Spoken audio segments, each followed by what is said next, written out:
You'll be like Stan.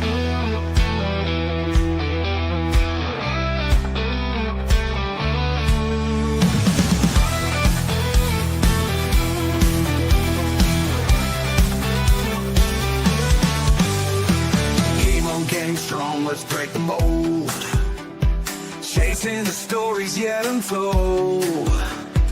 Passion ignites like a blazing fire. Knowledge takes us higher, higher. Out of the box where the wild ones play, we see the game in a whole new way. Living loud, hearts in motion. Sports with soul, pure devotion. The field's alive with endless dreams. We're more than stats, we're the in-between. A slam dunk thought.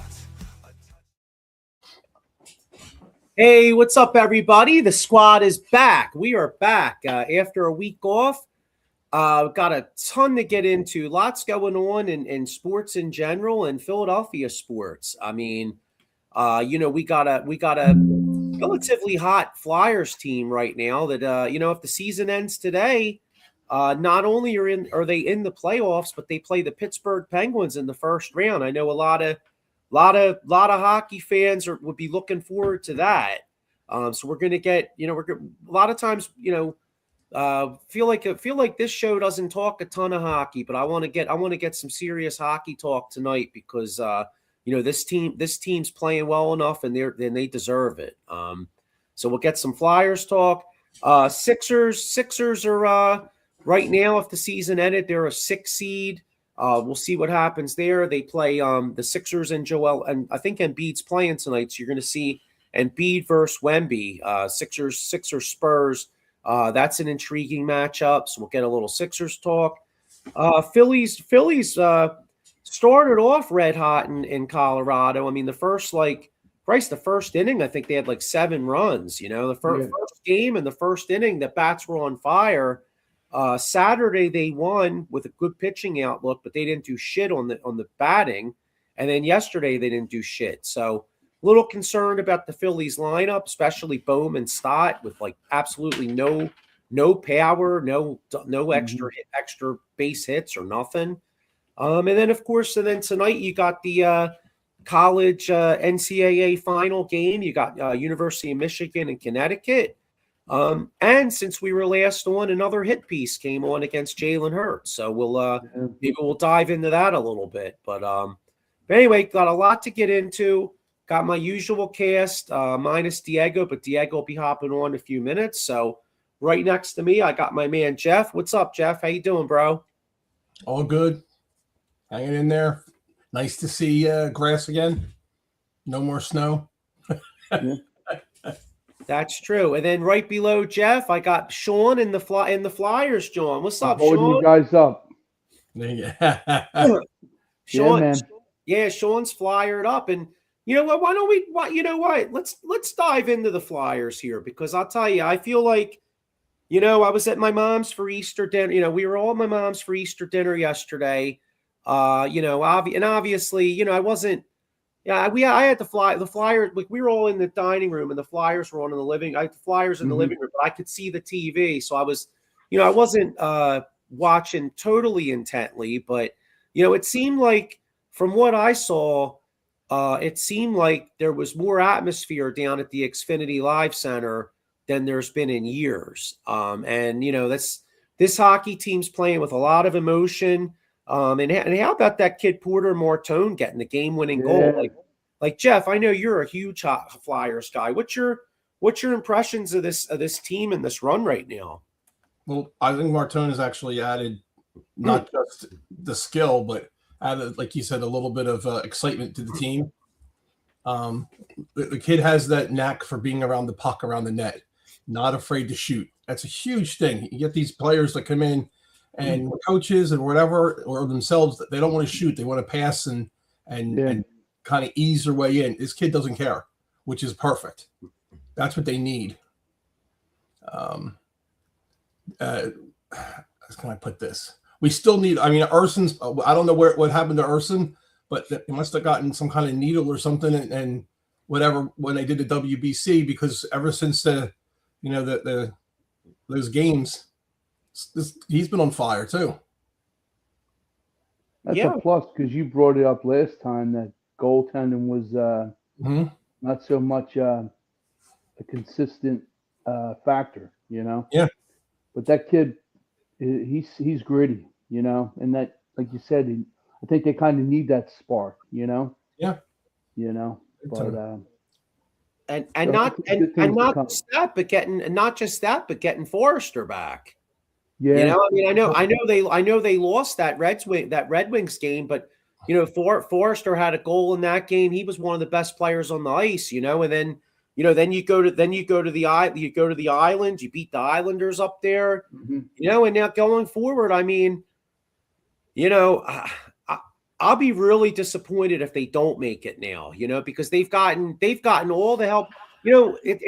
It's funny. This weekend kind of reminded me of when the Eagles needed all that help in 2008, when like the Raiders beat Tampa Bay and I think Minnesota beat the Bears or something like that. And then next thing you know, the Eagles beat Dallas's ass, and then they went on a run. But like Flyers got all the help they needed. The Islanders have gone in the tank. Shit, they just fired. It's in the Flyers' hands right now. We have 6 games remaining. Islanders have 5. It's really in our hands. We can just keep winning. If they can get with the 6 games, if they can at least win 4 or 5 of those games, I think we're in. Oh, absolutely. They hold the key, right? Yeah. Then the other thing too, like you look at the wild card standings. You got what, Detroit, Columbus, Islanders, whatever. And all that's fine, but to be honest with you, I'm only you could get in the wild card, but I'm mostly just looking at that 3 seed. So in my eyes, as long as we could beat out the Islanders, Columbus, and Washington, get that 3 seed, and then play Pittsburgh. Yeah. That's really what I want. I think the Islanders just fired Patrick Waugh yesterday. Yeah, I saw that. They hired DeBoer? Who was it? DeBoer? Yeah. Or whatever. So I think that could be a little bit of a shakeup there, one way or another. They just weren't very happy with what he was doing, but hey, that's in our favor now. We have a kind of a team in flux.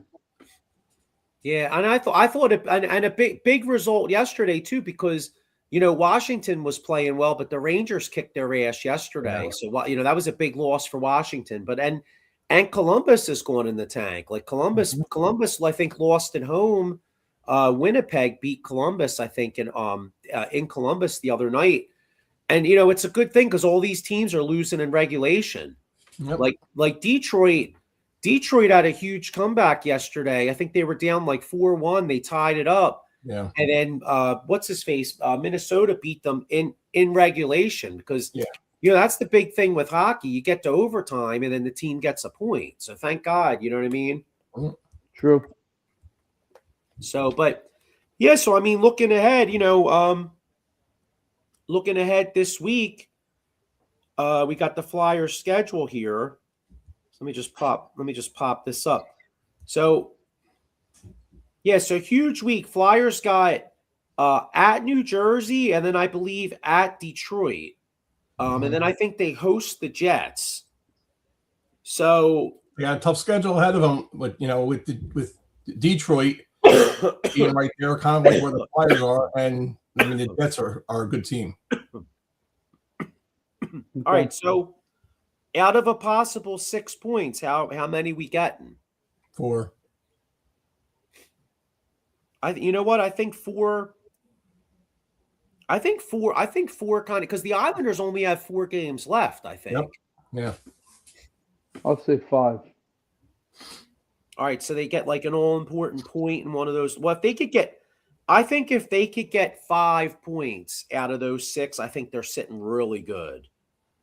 Let me look at this. Hang on. I'm going to look at this Blue Jackets schedule. So, all right, well, here's something that's good. Blue Jackets play at Detroit tomorrow. That's a huge game for both of them. Yeah, both of them. Absolutely. Thursday, they play at Buffalo. Now Buffalo clinched the playoff spot, but the Buffalo's going for seeding, so they may still be playing. Yeah. And then they're at Montreal. Montreal's going for seeding too, right? Yeah. So I'll tell you what. Now here's what I'm hoping. Since one of these teams have to win, honestly, I'm actually going to hope Detroit beats Columbus. Because like I said, the wild card is possibly there, but let's get Columbus. Fuck Columbus. Like I hope Columbus loses all three of these Johns. You know what I'm saying? But like, somebody's going to get that last wild card. So for me, I say, all right, we'll go Detroit tomorrow, get Columbus a 0-pointer, then hopefully we win, get 2 more points. You know what I'm saying? Mm-hmm. Yeah, because Columbus is in our division. So, so fuck them. All right, let me look at this, and then let me look at this Islanders, John. All right, well, wait a minute. Out of a possible 6, how many points you think Columbus is getting there? So it was at Detroit.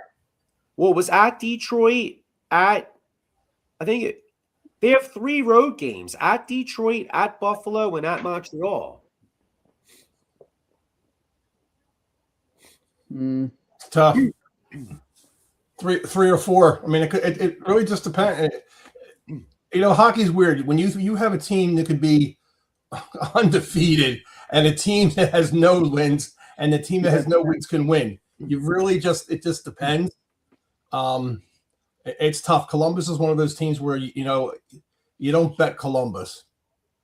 There's certain teams you just don't bet because they can look great and like, oh, they're the team, and then they can look like absolute shit. Yeah. I'm going to say those pussies are only getting 2 points, max. 3. Yeah, 3 sounds about halfway between them. It's a good, easy number, yeah. Yeah. All right. So that means that basically means you guys have them like losing in overtime in one of them Johns. Yeah. But yeah. Or Yeah. Yep. All right. Now even though the Islanders only have 4 games left, the Islanders might be a little bit of a worry because look at their schedule. The Islanders host Toronto. Toronto's mailed it the fuck in, so they probably get 2 points there. Okay. They host Ottawa though. Ottawa kind of hot. Yeah, Ottawa needs to change. So basically, Islanders host Toronto Thursday, host Ottawa on Saturday, and then they host the Canadiens on Sunday. 2 teams that are hot. So, yeah. I say the Islanders win only 1 game out of that.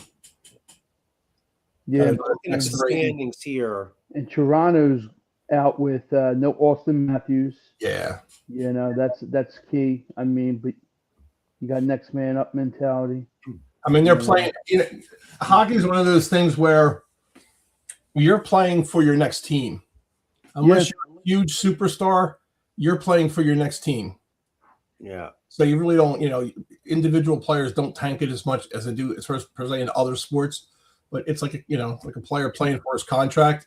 Yeah. These guys get moved around all the time. It's tough to remember who's on what team unless you're a big name star. Yeah, it's like hot potatoes. Yeah. Yeah. All right. So here's the good thing. Montreal and Buffalo were tied with 100 points for the 2 seed in the Atlantic. So the bottom line is they're both Montreal's going to want to be playing because with 5 games left, that I'm sure those teams want home ice. So Montreal's going to be playing, so that's good. And then you got Ottawa. Ottawa's fighting for that last wild card spot. And Ottawa's hot right now. So that's good. All right, and the Islanders have been kind of playing like shit. So let me look at this again. All right, so I'm going to say, I say the Islanders get 3 points. They beat Toronto's ass on Thursday. Mm-hmm. Although you know what though. I mean, I'm going to still say they do, but you guys know as well as I do, some of these teams that have nothing to play for wind up sticking in your ass. You know what I'm saying? Like you're going to get that team. You're right. That wants to spoil them, oust them or do something. Oh, and the Islanders' last game is they host the Hurricanes on Tuesday. Okay. Wait, let me look at. Hang on, let me see. I apologize because I haven't really been looking at the top of the standings because we're not really there. Let me just see. What's Carolina. Well, you know what? Carolina's fighting for the number 1 seed. Yeah. Carolina's got 104 points. Tampa Bay's got 102. So Carolina may be trying to win that game themselves. That last game. Possibility, yeah. Again, we hold it right now. If we hold it, if we win every game, we're in. So that's kind of like the mentality I have. I would hope that Tockett and the rest of the players feel the same way. We win every game, we're in. Yeah, I think that's the mentality. Yeah, absolutely. The other teams around us fall. They got to win tomorrow night. You can't afford a fuck up against the Devils. You got to take care of business tomorrow night in Jersey. Especially with the Islanders not playing, and especially with Columbus playing at Detroit, because one of those teams is going to lose. So say Detroit beats Columbus, well then basically if that's the case, if the Flyers win tomorrow, you're picking up another 2 points on both those teams in the division. You know what I'm saying? True. So so that's key. And then the other thing is too, a lot of it's timing too, because you're one of those teams, then you're like, shit, now we're 3 points behind Philly or whatever. You know what I mean? Like maybe they start squeezing the stick a little bit more. So we'll see what happens. But yeah, I mean, I'm just hoping they get the hell in, man. I think playoff hockey would be great. It'd be great to actually have a spring where like one night we got Flyers Pens, and then like the next night we got, say, Sixers Knicks. You know what I'm saying? Because right now we're tracking where Sixers Knicks could be the first round series. True. And that would be pretty cool. You got 2 sick ass rivalries back to back nights, Yep. So, but anyway, all right. So huge week for the Flyers. So speaking of those Philadelphia 76ers, tell you every time I get excited about the Sixers, or I look forward to, I go, oh, Paul George is playing well. Oh, they're doing this, they're doing that. Then you watch some bullshit like last week where Joel Embiid misses 2 more games, one because he has the fucking sniffles and his bitch ass misses a film session. So then they send him out, and then he whines like a little bitch, blaming the team, right? For meanwhile, it's like, jerk off, you missed 1 million fucking games.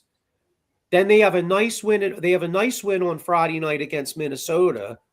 Saturday comes, I know he hasn't been playing back-to-back games, but I mean, what the fuck, man? We're playing for seeding here. You got a chance to not play the play-in game, and then it comes out Saturday. It's like, oh, Embiid's not playing, and then we get our ass kicked. I don't know, guys. Don't call him Embiid. Call him Mr. Glass, because that's exactly what he is. It's just pathetic, Joe. It's excuse after excuse. I think we all can agree.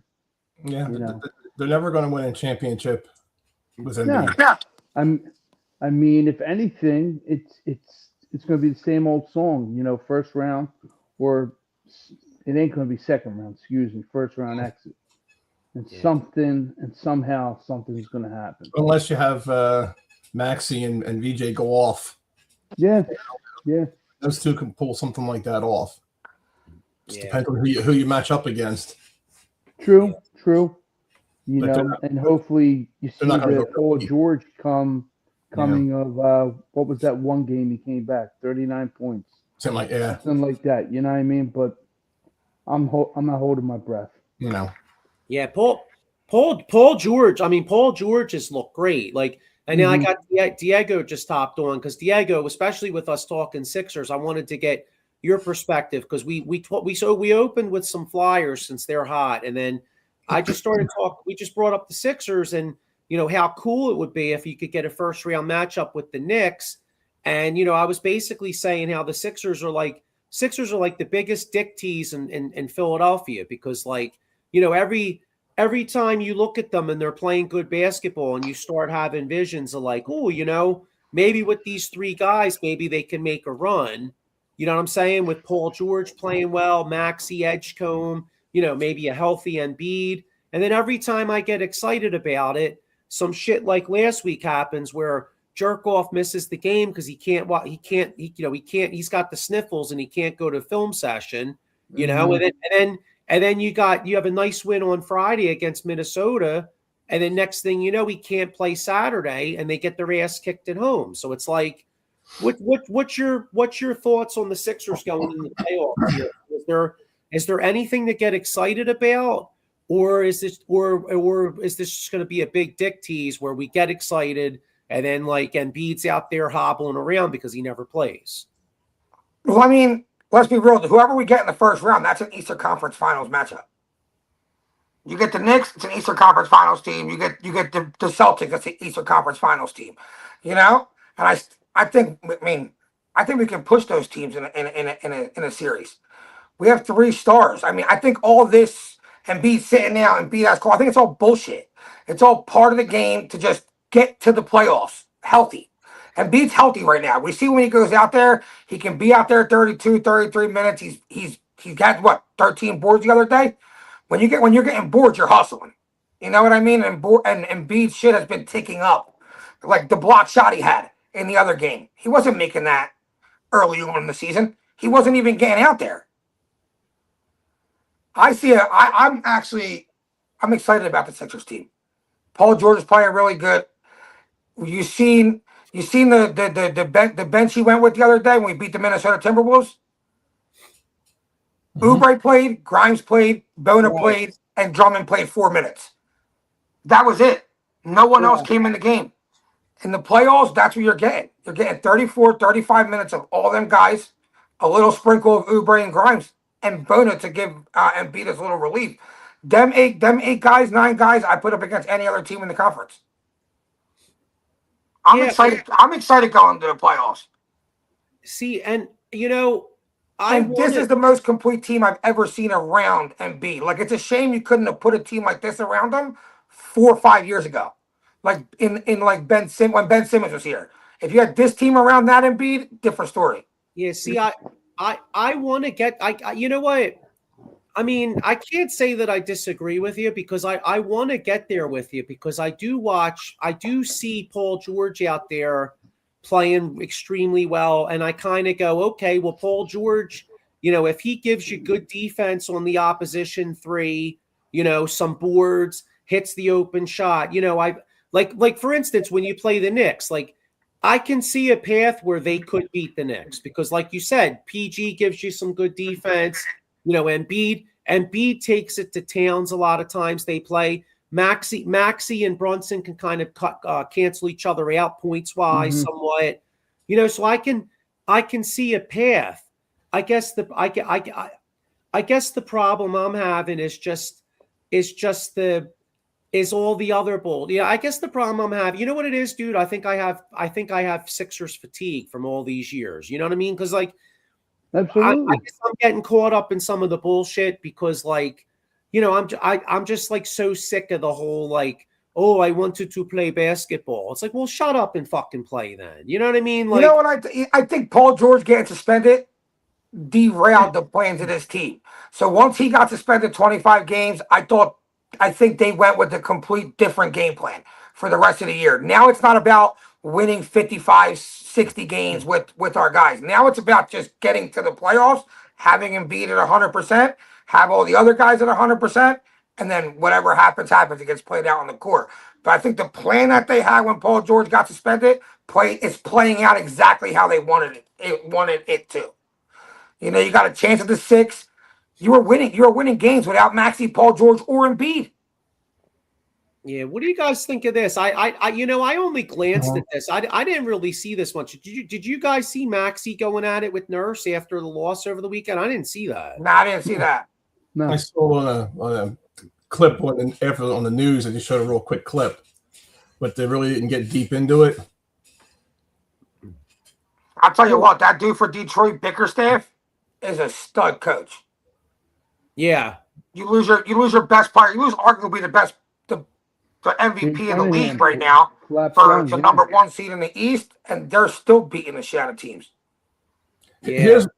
Here would be my favorite scenario. This is going to sound horrible, but the Sixers don't make it in. They don't make it in because of Embiid, and They then don't make it in? the Sixers find some sucker team out there to take Embiid off our hands next year, get rid of Nurse, and keep whatever George. He's probably going next year too. Then you got your young core and bring some players in. They don't make it into what? The playoffs? Possibly. They could lose the play-in game. We're the 6th seed right now. I don't know how many games they're going to win. I have no, like you said, like Joe said, I got a Sixer fatigue. I'm tired of the bullshit. They're not going to go anywhere. So what's your confidence in the Flyers? What does it accomplish being in the playoffs? Be honest with you, a lower draft pick.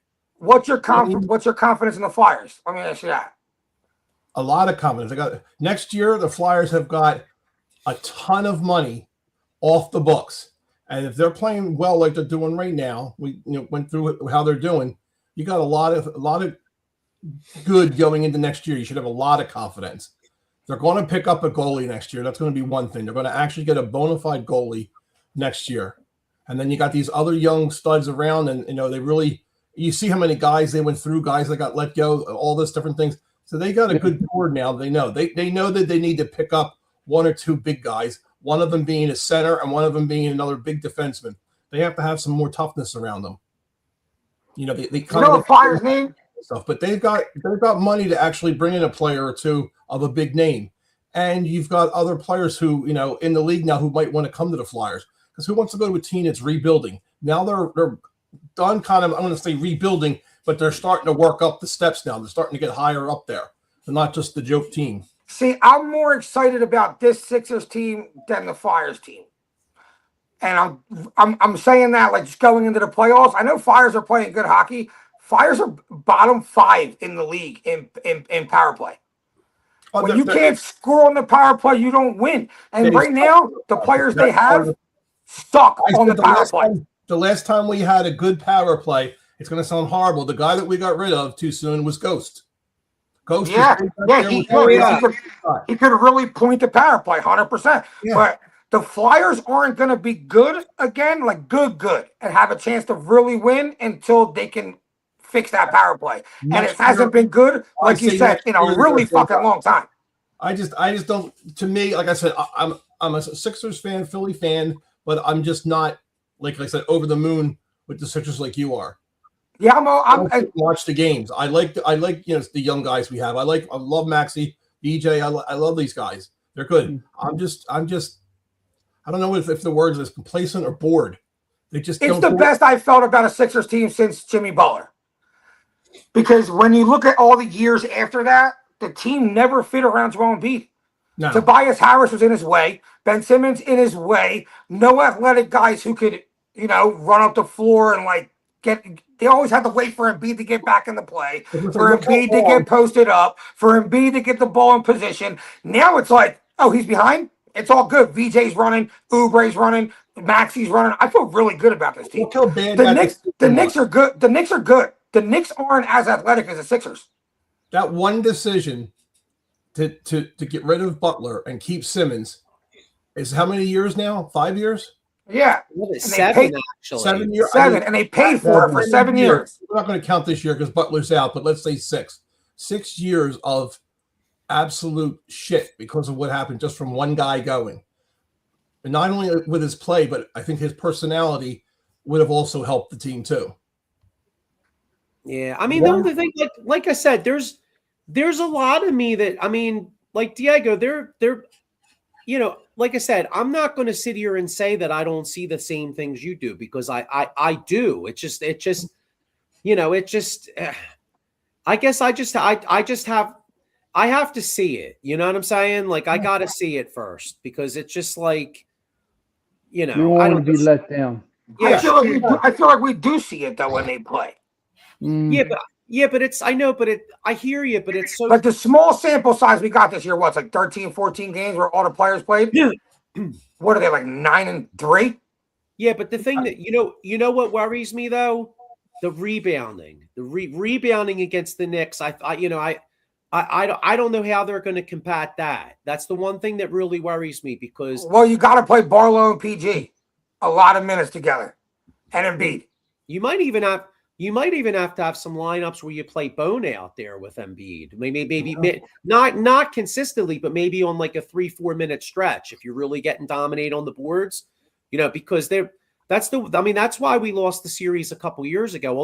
Although I'll give you this, we are more athletic than we were 2 years ago. So it doesn't make sense that this team's not a good rebounding team because let's be real, PG, athletic, tall, you know what I'm saying, can cover the floor if he has to. Barlow can get boards. VJ gets boards. I know, but why Embiid not trying hard enough is what kills us on the boards. But if Embiid's really dogging on the boards, like blocking out, working for rebounds, I think we're a good rebounding team. Diego, you're right. They can, but if they're not consistent, that's my problem. You don't know what you're going. It's like I'm going to do a horrible analogy. But it's like Forrest Gump. You don't know what you get until you know game to game. You don't know what the hell you're going to get. I hear it. But we all know. Listen, we all been watching basketball for a long time. Once the playoffs start, it's not regular season anymore. It's not that kind of game. It's not that kind of defense. A lot more intensity. You're switching off everything. You're playing a lot harder. Like what Sixers won 2 games here, where scored 150 points to give up 130. That's just a lack of wanting to play defense. Mike's got a good point here. It's amazing. Yeah, Mike Papernick says the Celtics haven't had Tatum all season or second in the conference. Sixers can't even be 3 without Embiid. Well, that's true. But let's be real. Look at the 1 seed, Bickerstaff, great coach. The 2 seed, Celtics, Missoula, great coach. They're winning off of coaching. Nick Nurse is a bum. You know what? It's so funny. It's so funny you said that because I'm with you. I'm not Sean. What do you think of Nick Nurse? Because honestly, I think Nick Nurse is overrated as fuck. He's a bum. Yeah. What do you think, Sean? I thought highly of him, what he did in Toronto, but now seeing what he's doing here, total collapse. Yeah, but even look back to that. Kawhi, Kyle Lowry in really good shape. Fred VanVleet, Marcus Gasol. Like the dude was fucking stacked with talent. And yet Kawhi Leonard, who fucking any coach he can carry to wins. Pascal Siakam too. Pascal Siakam, Nick Nurse a bum. Yeah, that's what I'm saying. Like because that's my problem with all sports. The especially football and stuff. You take these coaches away from the team and you throw them on another team and you hope that they're going to find gold there. It's just a carousel. I like when you have fresh blood or you have an assistant coach who goes into and becomes a head coach. Or just have people know what they're doing because let's be real. Celtics have Brad Stevens, great coach. Who helped hire Missoula? Brad Stevens, another great coach. Sixers fucking guys don't know what they're doing. Well, we've known that for a while. All in all, you have to have basketball minds. You have to have people that played the game, and give that. Does Daryl Morey look like he ever shot a basketball in a competitive game or know the game of basketball? Say that again. Does Daryl Morey look like he's ever played like competitive sports? Not a damn lick, just like exactly. He's a fucking money guy. That's all he is. I don't know shit.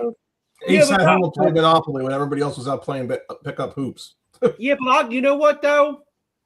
I mean, listen, I'm the first one to crucify Daryl Morey over some of the contracts that maybe he's given up. But he can but let's be real though. Daryl Morey not only has drafted well, but Daryl Morey's found guys like Barlow. I mean, Daryl Morey's found some guys. He's also gotten rid of, let's see, Isaiah Joe and McLean, and they're going to help. I mean, he did. Listen, he did get rid of Al Horford's contract though, right?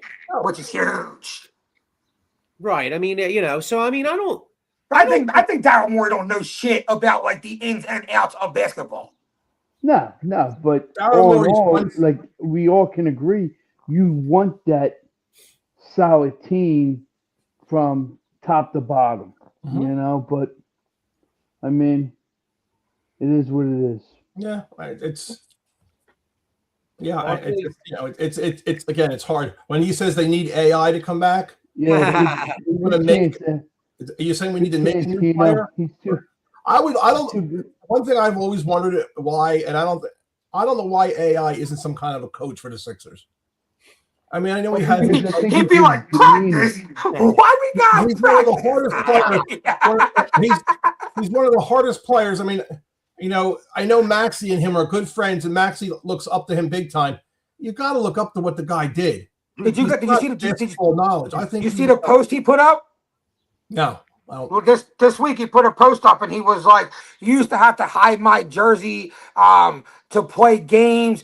Remember, we were talking about practice when it came to me. He was like, "Never the game." He's like, "I always laid it out there for the game." He's like, "Nowadays you can't even get guys to play in the game." Yeah. You know, and no one's talking shit. He missed a couple practices. It was like, can you believe it? Yeah. I know. Yeah, I couldn't wait. I mean, even if, as bad as they were at times, I just loved watching him play because he gave it his all. Whether it was a game that nobody else could be on the floor, and he would just give it his all. I admired the guy for how well he played and did that, and I thought he would be a great coach because look, he's a guy that was always in trouble. Thompson took him in, gave him a chance, came to the league. Him and Larry Brown had their druthers, but you know, him and Larry Brown were actually pretty close for a while there. And they're still close now. So, you know, it's I don't understand what the Sixers mindset is. Homegrown. I don't know about him being a coach though, bro, because like think about it. How the fuck could AI expect motherfuckers to be there on time? Well, like AI be calling. He's gonna be late. Can you imagine AI be calling a meeting at like 10:30? All the players would be like showing up at 11, and they'd be like, "Damn, this motherfucker still ain't here." It'd be like 12 o'clock. You know what I mean? Yeah, like, is that the best press conference of all time, though? I would give him a chance to change. You know what I mean? I just think I don't think he's ever going to change. I don't know. It's a I don't know. I would hope he would change. AI. AI. You know who AI should coach? He should coach the fucking cheerleaders basketball team, the strip club down in the city. Yeah, that's the team he should coach. There's no way that AI could be a coach. AI would have no fucking interest in being. Not a head coach. I'm not saying a head coach or even an assistant coach. Not even an assistant coach or a water boy, Jeff. Nothing. Just one of those. I mean, a shooting coach or whatever you want to call them. They can make up a freaking position. I know what you mean. Yeah, that's what they got. They got to make up but I kind of feel like he is that. He's always like on the sidelines. He's probably back in the locker room talking with the dudes. He probably kind of is a coach without being a coach, kind of. You know, not a coach, but like someone to talk to if you need to talk to somebody. Yeah. Yeah. AI's like the cool drunk uncle that's in the stands. You know what I mean? Like the player goes up and they're like, "Yo, Unc, like, what am I doing wrong?" And he's like, yo, dog, yo. When he gets to your right, he's like, cross that motherfucker over. Right. Like, yeah, bring it back to your left. You know what I'm saying? Yeah, like that type of John. You know what I mean? But then the other thing is too, like, some of the greatest players don't make the best coaches because, like, I mean, although Larry Bird actually was a pretty good coach, though. Actually, I'll give him that. Larry Bird did a pretty good job with the Pacers, but like a lot of times the great players aren't great coaches because, I mean, think about it. You're such a great player. You got like some dude that has like limited athletic ability, and you're expecting him to do the shit you did. You know what I mean? Like, can you imagine, like, can you imagine being, like, imagine if Kobe was a coach, like when Kobe, like, you know, imagine Kobe be like, "Oh, well, dude, you just got to do this turnaround." And motherfuckers looking at him like, "Dog, you're Kobe." Fuck you expect me to do Kobe is bringing out that best in you. When you think you're not going to do it, yeah, he'll make you do it and think you can do it. You know what I mean? That Mamba mentality. Yeah. Isaiah Thomas was absolutely a horrible coach. Yeah, but like I said, Larry Bird was, Magic wasn't a good coach, but Larry Bird. Doc Rivers was a fucking bum. Yeah, you know who was as good as gold. Yeah. You know who was a good player who was a good coach too was Jerry Sloan. Jerry Sloan was he was good for Utah. Yeah.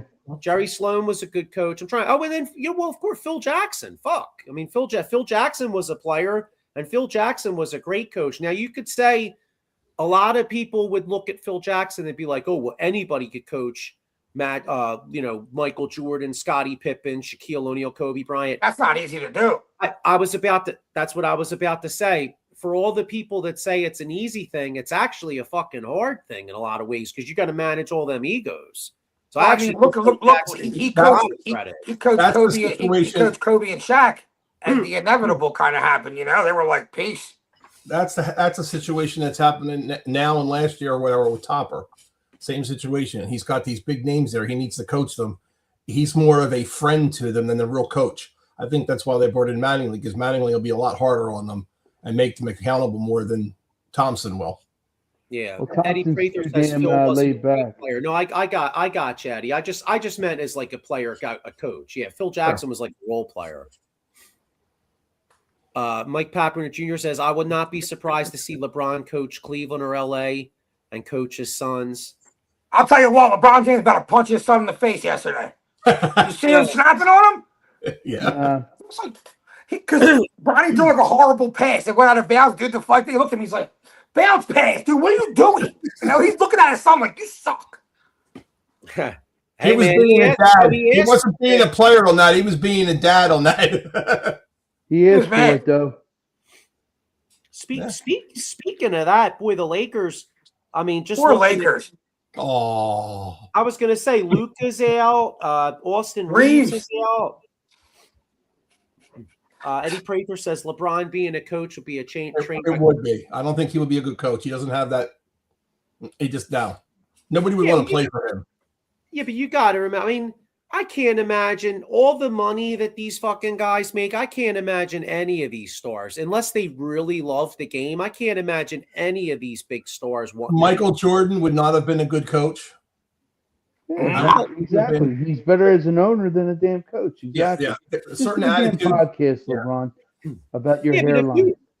If you're worth like $1 billion, what the fuck would you want to be a coach for, though? You know what I mean? Like, who was the greatest player? Who was the greatest player in hockey? What's that? Wayne Gretzky. He was a horrible coach. Wasn't he a front office guy though? As like his career went on, he coached for a couple of years and was outdone. He was horrible. But he was a front office guy, right? Yeah. Was he the dude that built the Kings pretty much when they won the championship against us? Believe it or not, it was Hextall.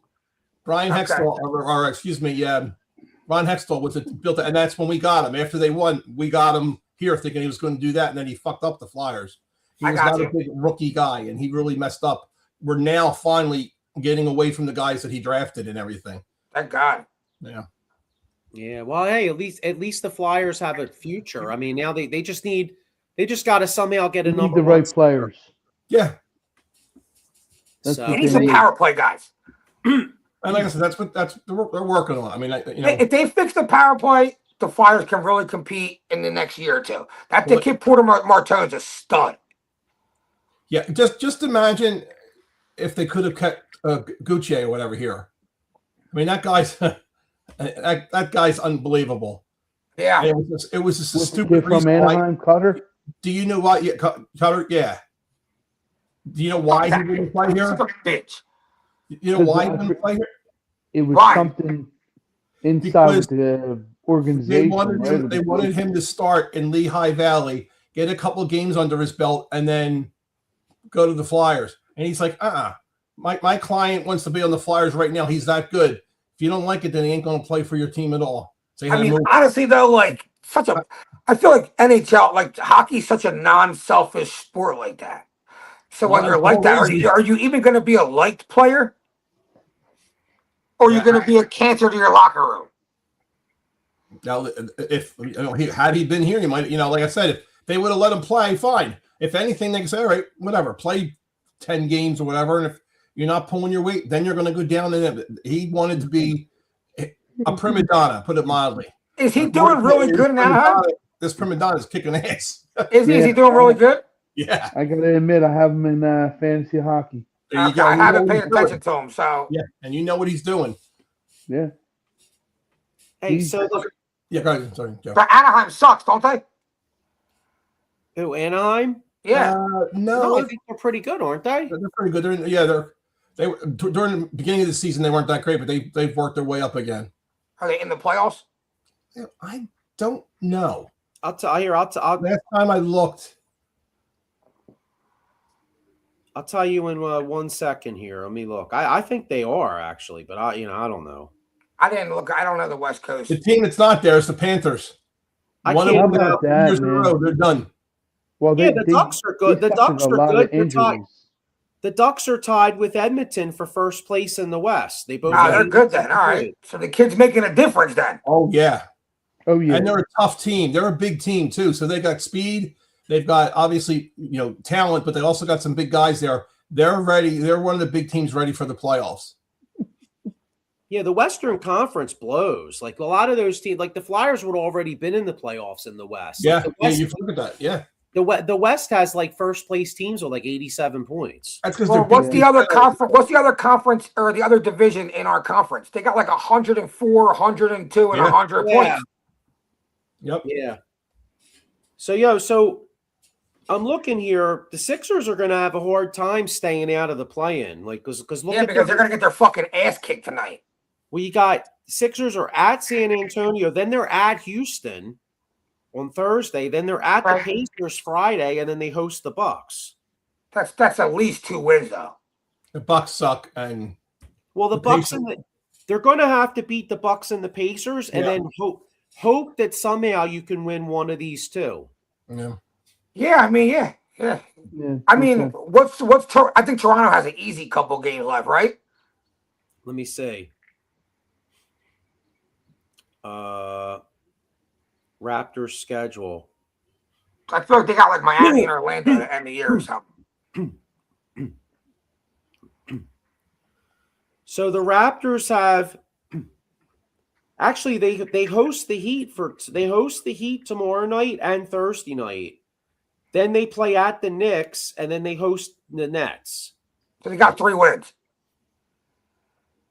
Yeah. Now are we tied with them? We just hold a tiebreaker. Yeah, we just hold a tiebreaker. So I mean, in reality, you got to win 3 or 4. yeah. See, that's why I get pissed off at the big jerk off missing all these fucking games. Yeah, I Because mean, now even we like might have to have a play in. Now we might have to literally do the fucking play in. yeah, Yeah. and play Boston. See that's why the shit drives me insane, Diego. Like I hear you that healthy, yeah, maybe they could do a few things, but seeding matters. You know what I mean? Like now you're at a point where you're like, oh shit, boy, I hope Toronto can find a way to lose a couple games. Yeah, And I it's hear like- you. Seeding does matter a lot, but it's always mattered, and we got nowhere. So I feel like there's like it doesn't matter. Do you think you're better off? You know what's ironic? I actually think you're better off. Don't get me wrong, Detroit's playing good ball, but I think you're better off being the 8 seed than the 7 seed. I agree. Absolutely. Yeah. I agree. In fact, the whole road, actually, you're better off because think about it. If you're a 7 seed, you got to play Boston and then probably New York, right? If you're an 8 seed, yeah, you got Detroit, but you got no Cade Cunningham, right? Right. Then you probably got Cleveland. Yeah. I would take that. The problem is you can't go into the play-in and lose on purpose. No, I know. I totally understand. Yeah, you're right. Because especially if you're the 7, because if you lose that, John, then all of a sudden, oh shit, then you better beat the 9 or 10 seed. Right. Right. But So what about our Phillies? First of all, the word Taiwan should not be on the roster. Wait, can the Sixers win tonight? I think they can win No. tonight. I think they can win tonight. Any team can win any day. Just depends how we play. Seriously, think about it. Yeah, but like I get that, but I mean they have a legit chance. Like they match up well. They're not. It's not like a puncher's chance. You know what I mean? Like what's the line? They're getting 8.5, so Spurs are highly favored. They're gonna get fucking smoked tonight. Sure. See, They're not gonna Are they win. on the road? It's in San Antonio. Oh, okay. All right. Yeah, they're gonna lose tonight. I think they cover. Maybe they cover, but I was hoping it'd be like 4.5. Then I could be like, yeah, they have a chance to win. 8.5 kind of seems like they know they're gonna Tell you lose. something, yeah. Well, we'll see. I mean, one thing, and Embiid will probably be motivated. I feel like Embiid's one player that does pose problems to Wemby. He can get him off his spot. Yeah. He's He does big, he's very well athletic, against he San plays you Antonio. at the 3-point line and he's long. Well, Yeah. we will see. But getting Yeah, back, good. And then Big Getting usually plays good against like the better bigs in the league. Yeah, like I said, when he plays, I mean, most of the time he's hurt, but like hopefully he shows up tonight, and you know, and then and it's a tough road game, and then you know, Jeff had mentioned the Phillies, and the Phillies are playing tonight in a place that they never win. Phillies are at, I can't remember, when was the last time the Phillies actually won in San Francisco? I can't even fucking remember. I feel like we get swept every time we go It's been out a there. while. No, San Francisco's not very good right now. They're in a slump themselves. They're having problems, but that doesn't mean anything. I'm not taking that away from him. Well, you know what? I'll tell you what. Sometimes when you go to San Francisco, you get your ass kicked so bad when you're the Phillies that you get some injuries. And when you get injuries, you got to call my man Jason Fine, aka Attorney Big Al. Motor vehicle accidents, slip and fall, workers' compensation, or personal injury claims. He's got 3 offices throughout Pennsylvania, New Jersey, 1 in Philadelphia, 1 in Cherry Hill, and 1 in Pittsburgh. So, anyway, Taiwan Walker needs to go. I'm sorry. No bullpen, nothing else. He's done. And that first inning, he should have been pulled, and that should have been the last time we saw him on the field. Well, Taiwan will probably be gone as soon as Zach, or he'll at least be a long man as soon as Zach. There were reports they said when Zach Wheeler comes back that they were going to release Taiwan and eat the contract. I hope it's true. I can't take the Phillies serious right now. It's too early in the season. I understand that. It's my boys are the same way, saying, "Dad, relax. It's early." Yeah, like last year we were talking crazy at the beginning of the year. But you're already seeing. My thing is this, and I'll give them to you, and you can throw what you think against it. Harper is struggling really bad. Harper's washed. I'm sorry, Harper's washed. We have him here for a while, and that scares me. He's washed. He's past his prime. What Dombrowski said is like, we'll see if he can get back to the player he was. I 100% believe that. Besides yesterday's game, because like I said, it was just out of it. It just started off like shit with Walker. But Harper's been up. I've counted 3 times now with 1 or 1 out with guys on second and third and struck out or hit a weak ground ball. Yeah, I also think Alec Bohm behind him doesn't do him any justice. Bohm is Bohm. Stott was great for the 1 year. We were all high on him. We all thought he was going to be the next coming of whoever, Ryan Sandberg, let's say. He's not. He's still a good glove, but his bat hurts him. And the guy whose bat used to hurt him, and all of a sudden he's like we've got this, the second best batting average since last June, Marsh. Yeah. Whatever reason, he's hitting the ball great. And they're fine with that outfield. Yeah, Marsh looks like he's found something. I mean, the only problem with Marsh is he can't hit lefties, but he's been hitting lefties. That's the thing. That's what's kind of weird. Well, I was going to say I can get by with Marsh. Yeah. The problem, but when you have, you look at their lineup. I mean, you got what? You got Turner, Schwarber, Harper, really, and then you got Crawford's hitting well in the 9 spot. Mm-hmm. And then Marsh is hitting well. But other than that, the lineup blows. Yeah, it blows. I flip up Crawford up top the lineup. Garcia's not doing too bad, but I feel like you got to swap Garcia with Bohm. I think it's right. Garcia's got to be 4, only because that way, like say in a big spot, right? Bohm's not scaring you, so you're gonna throw Harper 4 pitches. Harper knows Bohm's not scaring the pitcher, so he's fucking trying to do too much. Adalis at least gives him the peace of mind where he's like, all right, this guy got power. Let me just get on base, and then hopefully he can get one out the park. Bohm doesn't give you that. The other thing is, what I'm starting to see and believe now? I don't think pitchers are scared of Harper anymore. They know if they throw the ball on the outside. I'm watching, not just watching them as players, but I'm watching Turner and Harper again close. And I don't know if it's me thinking this because whatever, but can they not see the coaches and all the people in that team? Can they not see that Turner is swinging like he did 2 years ago? No, Turner's had a great series. He's using that one hand instead of using both hands, where he won the batting title last year. And Harper, he's going for that stupid outside pitch, but he's pulling his leg out. He's pulling back, and he's not going into the ball. Am I the only one trying to kill the ball? Turner had a good series against Colorado. Didn't he have like 10 hits? No. 8 hits, something like that. No, his batting average is like what, 0.95 or 1.95? No, it's not that.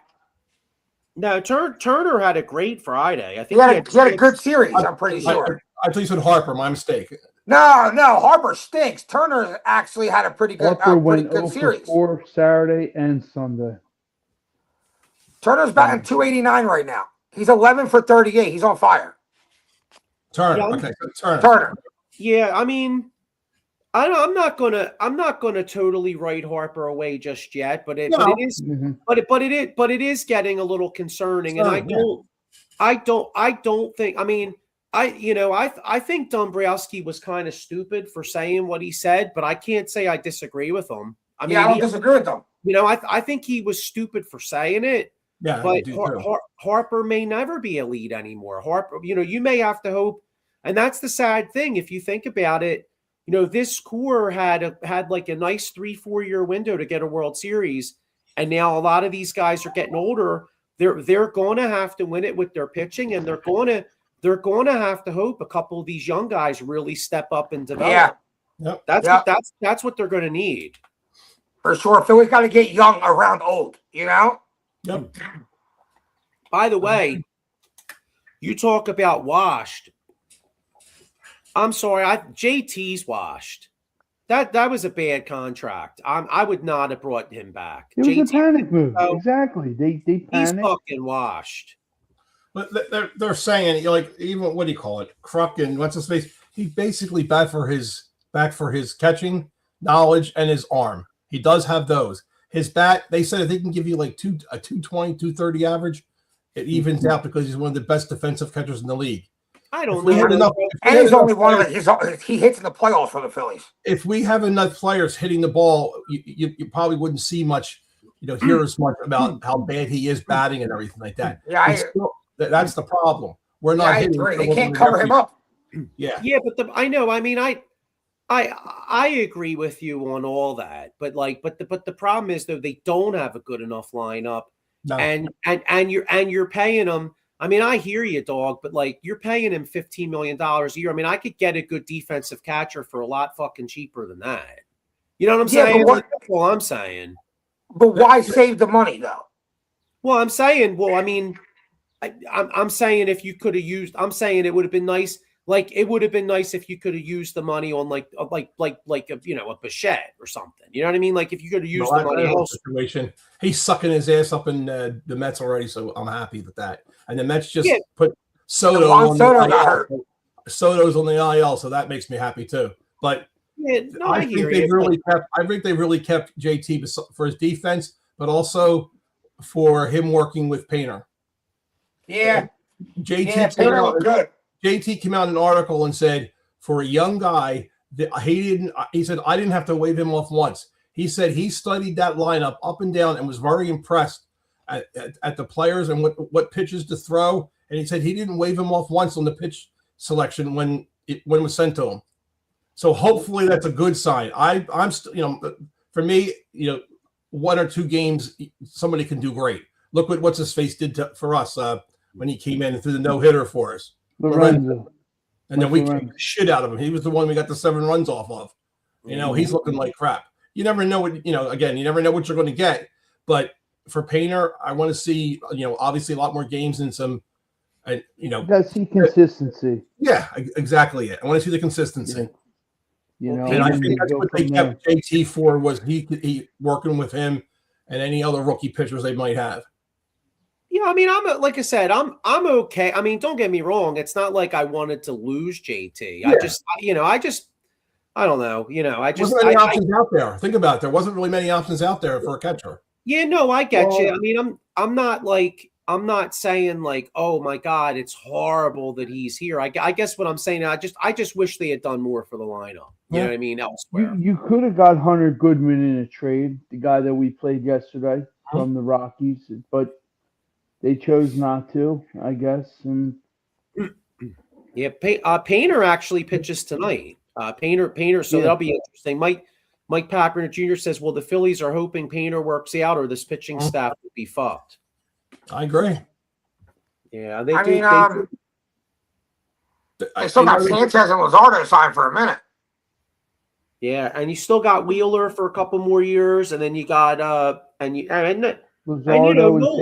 going to be Nola. I mean, I think Nola Nola will give you a decent outing for a fifth starter. I agree. mean, if Painter can be decent, then Nola's your number 5. He's overpaid number 5. Don't get me wrong, he's well overpaid for number 5. But honestly, if you look around baseball, Nola would probably be one of the upper echelon fifth starters. He'd definitely be the highest paid one. Yeah. It's true. He needs to be traded to a team that has a big ballpark because he always serves up 1 or 2 meatballs during the game. You got that right. Well, I was going to say Nola. You know where Nola would be good pitching in San Francisco. Like a part. People do hit homers in San Francisco, Sure. but a lot of those nights it's kind of like, although we can't pitch in the cold, so he'd be kind of fucked there. We're not Arizona or Oakland. Yeah. Yeah, you know what? Yeah, Arizona in particular. Yeah, you're right, Sean. That's actually a great point. Yeah, because yeah. The iron pits in Cole Park. Yep. So, but all right. So let's look. Zach Wheeler got shelved his last outing with in the minors. Yeah, he's going to be throwing an extra. They said he's going to throw an extra game. They were looking at 3 games down the minors. They said he's going to throw another game. He had 2 really good ones, then he sucked last game. Yeah. All right, let's look at the Phillies' upcoming schedule. Excuse me. Before we get out of here, Phillies have 3 in San Francisco, and then the Diamondbacks come here this coming weekend. So 4-1, 5-1, 5-1. Wow. Okay. I go 4-2. Walker's going to be in there somewhere, so we're going to lose that game. I'm with Jeff. Yeah, you know what? I hate to say it. I'm going to be kind of pessimistic. I'm going to say 3-3 only because even though the Giants are struggling, we never win out there. So, but I'll give us 1. I'll give us 1 in San Francisco, and then 2 out of 3 against Arizona. So I'll say 3-3. What's up with the national championship tonight? Who do you guys got? Michigan. I got to keep her. I like Michigan a lot. Yeah. I'm coming with the upset. I'm going with UConn. Play, man. What's that? I'm going with UConn. Yeah, going with the upset. Michigan's better. Michigan's a decent amount better too. Yeah, I like Michigan to win and cover. I think the line's like 6.5. I like 6.5. Yeah, I actually like Michigan by like double figures. Yo, what about the Gino and Dawn Staley thing? Yeah. I was just going to. I'm going to beat his ass. Yeah. I'm going to beat his ass. Wow. Fuck that dude, Gino Oriyama. He thinks because he fucking had bomb squads his whole entire career, had the best WNBA players on his fucking team every year, won mad championships. People should like kiss his ass or something like that. Yep. He shook his fucking hand at the beginning of the game. I'm not shaking it again. His own player ripped their jersey. Yeah. Well, it's just typical dude coaching in a fucking woman's sport. Typical, he's fucking soft. Right, and the other thing is too, even if I'm not defending him at all, trust me, right? But just say hypothetically, even if he had a point, because he was saying how he was like, oh, she's always attacking the referees. Bro, you do the same shit, probably. It's the same thing. So, but regardless, just hypothetically, just humor me, and we'll just give him a pass on that. You still need to shut the fuck up. You're gonna come off looking like an asshole, dude. Yeah, you got your fuck. You know what he came off field looking like? If he would have won that game, he wouldn't have gave a shit that Dawn Staley came and shook his hand or not. He lost, and he was being a sore loser. Exactly. Like taking his fucking ball home. Like, dude, you're like 80 years old. You won like 40 championships. That's embarrassing. Yeah, no, I'm with you. That's UCLA what I'm saying. put an ass whipping on South Carolina. Yeah, they did. Let's fast forward. All those starters had double digits, bro. Like Who wound up winning? Because I don't. UCLA won the national championship. It was on yesterday. throttled. 79 to something or Okay. 70 something to like 50 Yeah. something. They crushed them. Oh, so South Carolina shot their load by beating Connecticut, probably. Yeah, exactly. They did. Exactly. Yeah. You know. Yeah, that happens sometimes. You know, you that happens. That happened years ago. Old school Eagles fans remember the Eagles in night. I mean, we were just little kids, but when the Eagles beat Dallas in 1980, they were favored against Oakland, but the Eagles shot their load versus Dallas, and then Oakland beat their ass in the Super Bowl. Mm-hmm. All I remember from that Super Bowl was Jim Plunkett's head being squashed into his helmet. Yeah. Remember seeing those pictures? Yeah. Oh my God. My dad printed Super Bowl Oakland Eagles plot, like a pamphlet, like the game booklet or whatever. Oh, okay, yeah. Mm-hmm. Yeah. Interesting. So. Yeah, that happens sometimes though. So sometimes you try so hard to get over that that hump. Edge. Yeah. And then you get over the hump, and then you still have that one last step, but you spent so much energy getting over that hump that the other team comes up and bites you, you know? Yeah. True. Yep. Very true. I remember in 2004, it didn't work out that way because the Red Sox were so hot that they won. But I remember kind of thinking, like, when the Red Sox beat the Yankees, like, boy, wouldn't it be something if the Cardinals fucking beat them now? You know what I'm saying? Yeah. But the Red Sox wound up winning it. So True. But you never know. But all right, guys. Well, I guess we'll wrap this John up. Hopefully by this time next week, the Sixers are cemented into the 6th seed. The Flyers are getting ready to play Pittsburgh, and that'll be great because we'll have a lot of good fun shows coming up. If we could get a Sixers Knicks and a Flyers Penguins, they're great series ones. It's exciting. I'm actually excited for the Flyers. They can make the playoffs. Playoff hockey's awesome. It is. Yeah. There really is no sport where the playoffs are that's better than ice hockey. I kind of agree. Like when the Flyers are really good, dude, then playoffs get intense because it's low scoring. I love hockey. Obviously, love the Flyers to death, but I don't watch as many games of other teams. I'd rather watch other things, and I'll flick back and forth, to see what the scores are. But playoff hockey is just rough and tumble pounding. You leave each game battered and bruised. Doesn't matter who you are. They just go all out. And it's nothing like it. Plus, you don't like the WNBA? What's that? Plus, the other thing is, dude, you guys ever watch say they have the Stanley Cup Finals, and then after the fucking finals, they'll show you the list of motherfuckers that are getting surgeries and shit. It's like a whole fucking team. Yeah, the whole team has been playing hurt the whole years ago. Yeah. I think it was a couple years ago. Fucking Edmonton. I think Edmonton and Florida played 7 games. And there was at least 3 dudes on Florida that played with broken feet. There was, Edmonton had a dude with a fucked broken up shoulder. Fingers. You know what I'm saying? Like fucking gladiators, Yeah. That's it. Yeah, playoff hockey it's different. It is. If you ever want to convert somebody to like hockey who's not a hockey fan, have them watch playoff hockey because they don't know it's not like that during the season. When you have rivalries, a game is like that, but there's nothing like playoff hockey. Dude, them Pittsburgh Flyers playoff games are fucking rough. I know. Yeah, that's why we need it. I mean, if for all the hardcore hockey fans out there, I can't say that I am. I mean, I used to, and I freely admit, when I was growing up, the first team we Sean and I did an old school last year. It was excuse me, last May we did the Keenan era Flyers, and we had Brian Propp and Lauren Hard on, and it was a great show.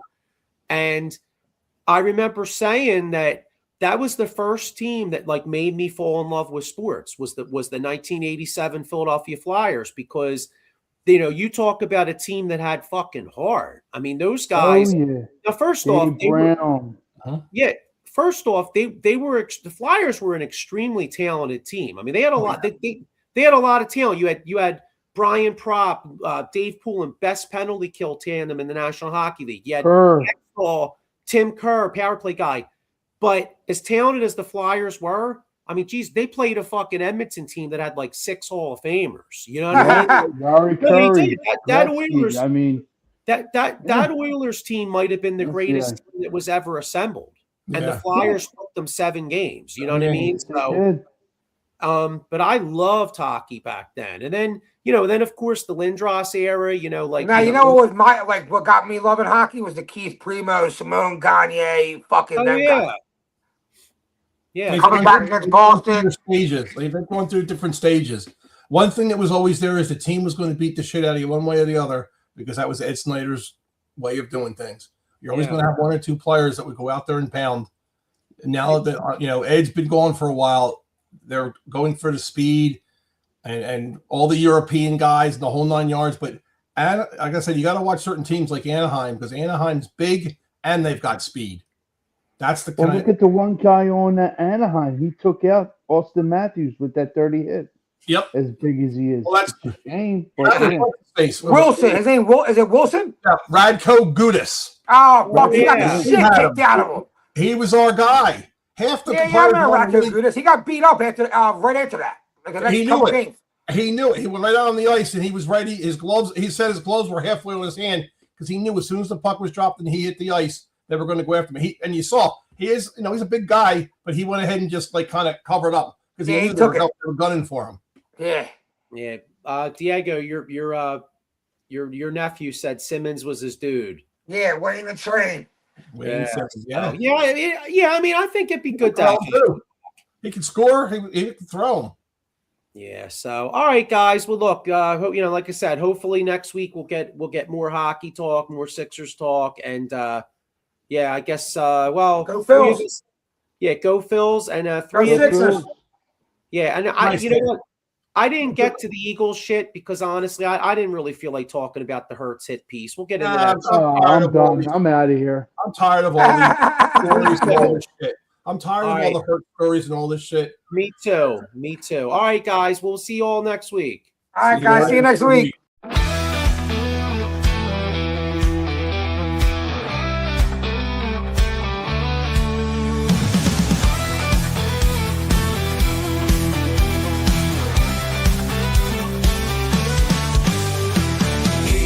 Strong, let's break the mold.